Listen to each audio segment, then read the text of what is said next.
The young man stood at the hospital entrance, urging the young woman not to visit him too often. He reminded her of how precious her time was, especially with her studies and limited free time. However, she lightly stepped on his sandal and playfully teased him, claiming that she never felt stressed because she had always been one of the top students in their class. Her confidence and humor brought a smile to his face, and he pretended to be in pain from her words, causing her to laugh and gently punch his arm. After some light-hearted banter, she left the hospital, heading toward the nearby bus station. The man stayed at the entrance, watching her until she got on the bus, and disappeared from his sight. As she left, the cheerful expression on his face faded, replaced by a troubled look. He couldn't stop thinking about the strange mortar he had seen earlier and the weight of his current situation. Feeling uneasy, he decided to visit the doctor's office. An hour later, back in his room, he lay restless in bed. His thoughts were consumed by worries about his future and his connection to the young woman. The new medications prescribed to him sat untouched on the table as he reflected on everything that had happened. The mortar, her radiant smile, and his own uncertain health played repeatedly in his mind. Doubts and fears clouded his thoughts. What if his illness worsened? What if he couldn't recover in time for the important entrance exam? He feared failing to get into the same university as her. To him, the outside world viewed him as nothing more than someone battling insanity. Yet, despite knowing his struggles, she had confessed her feelings to him just before his hospital stay. Her loyalty and warmth made him determined to not let her down. The man wondered why his hallucinations seemed to grow stronger despite diligently following the doctor's instructions. Should he consider transferring to another hospital?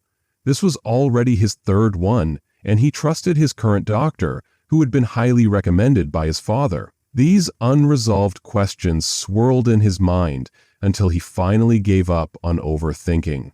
Deciding to distract himself, he reached for the textbooks and assignments she had brought earlier. Immersing himself in complex theorems and problem-solving, he tried to push away the creeping doubts. By the time he finished a mock English exam, it was late into the night.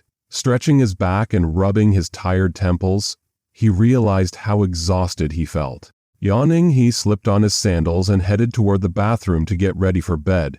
As he walked, scratching his chest absent-mindedly, his hand froze. He felt something strange on his gown. Looking down, he noticed a black, sticky substance clinging to the fabric. The color was unsettlingly familiar, sparking an eerie memory in his mind. Hesitating, he touched the strange material and licked it. The taste, a bitter flavor with a hint of sweetness, made his eyes widen in shock. It was unmistakable. This was the candy given to him by a figure from his hallucinations. His chest tightened as the realization hit him. An object from his imagined world had somehow crossed into reality.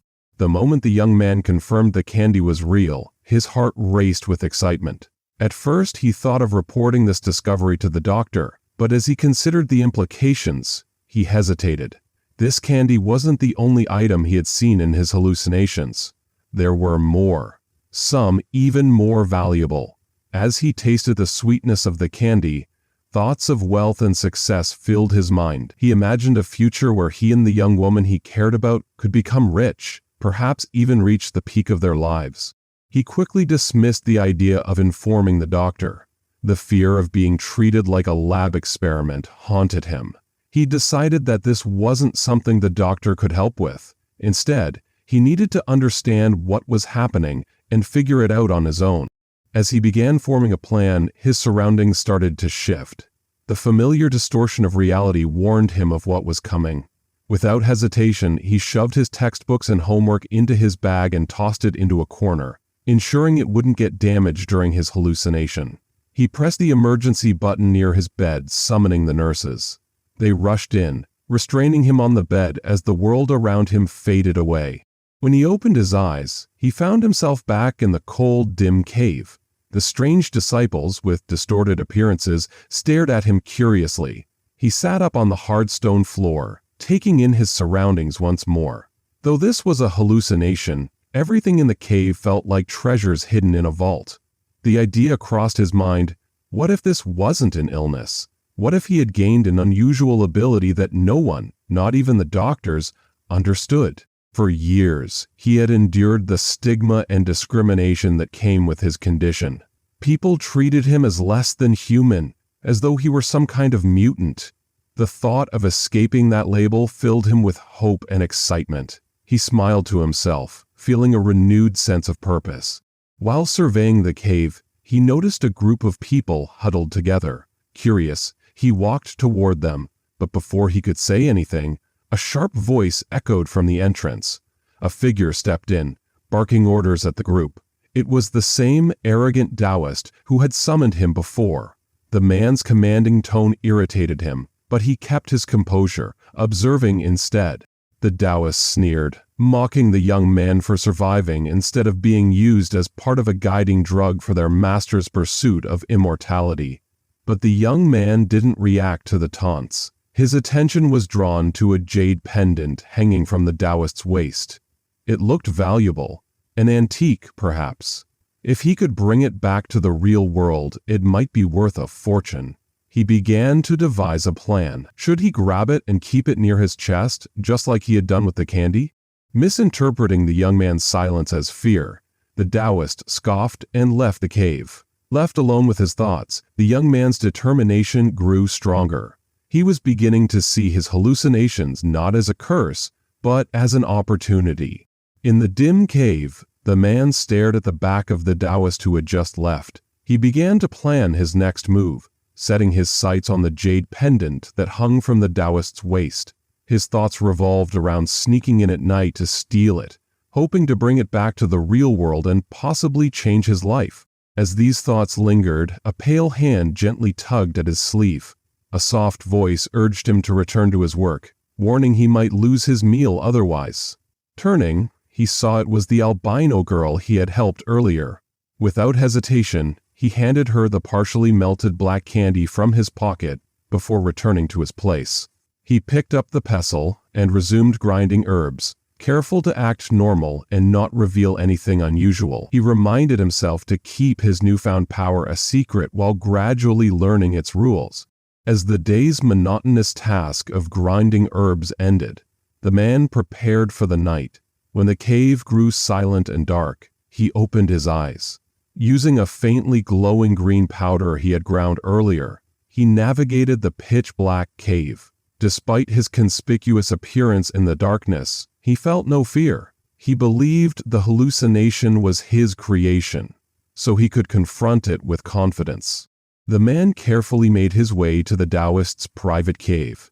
It was sparsely furnished, but the large bed signified the Taoist's authority. Finding the Taoist absent, the man wasted no time. He searched through the Taoist's belongings and found the jade pendant. It was beautifully carved with intricate designs and smooth to the touch. Even without expertise, he could tell it was highly valuable. Elated, he imagined the financial relief it could bring, thinking it could pay off years of university tuition. He tucked the pendant securely into his clothing and left the cave. As he reached the entrance, a group of young people appeared, climbing a staircase. They looked nervous, their faces lit by the flicker of a torch. Both parties froze momentarily, unsure of each other's intentions. Breaking the silence, the man raised his hand holding the glowing green powder, asking if the group was assigned to specific tasks like him. However, their ragged clothes and expressions suggested something unusual. The atmosphere shifted as one of the group members, now lacking his earlier arrogance, urgently whispered to the man.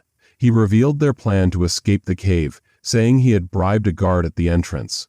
Hearing this, the man began to voice his thoughts, but before he could finish, his mouth was quickly covered.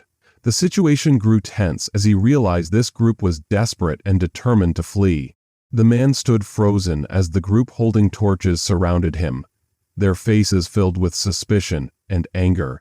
One of them, clearly agitated, hissed at him, threatening his life if he dared to report them to their leader. Despite the life-threatening situation, he remained calm, mentally cursing the bizarre events of his hallucination. Taking a deep breath, he shut his eyes, and when he opened them again, the scene had changed. He found himself back in the hospital, strapped tightly to his bed by a wide belt. The angry faces from the cave were gone. The room was silent, and he called out to the nurse on duty, asking to be untied. But there was no response, likely because the nurse was slacking off, absorbed in watching TV dramas instead of monitoring the patients. Desperate to confirm if the jade pendant he had taken was still with him, he twisted and shifted under the restraints, trying to feel it through his hospital gown. Sometimes he thought he felt its outline, but other times he wasn't sure. Frustrated and unable to confirm, he eventually gave up and lay still, hoping the nurse would eventually check on him. As he waited, exhaustion crept in, and he drifted off to sleep. When he awoke, he was back in the icy cave, lying on the cold ground. The group that had threatened him earlier was nowhere to be seen. Muttering to himself, he pulled out the jade pendant, admiring it briefly before tucking it safely away. With nothing else to do, he returned to the dormitory and lay on a pile of dry grass, his thoughts filled with the pendant's potential value. Excitement kept him awake as he waited for morning. Eventually, he noticed movement from the others around him and sat up, pondering whether to check on the nurse again in hopes of confirming the pendant's presence in the real world. Just as he considered his options, the sound of hurried footsteps interrupted his thoughts. A disciple in black robes burst into the room, announcing that their leader had summoned everyone to Hui'an Palace.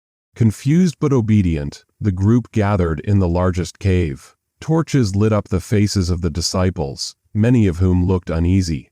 The man noticed several people were missing, including some of the leader's closest disciples. He speculated that they had attempted to escape during the night, just like the group he had encountered earlier. Suddenly, an intimidating figure emerged from a dark tunnel. The atmosphere grew heavy as all the disciples instinctively lowered their heads. This was their leader, a figure both feared and respected. His sharp cough immediately silenced the room. He began to address the group, expressing disappointment over the escape attempt, and revealing that even 2 of his personal disciples had been involved. Though his words seemed sorrowful, his expression was filled with anger and menace.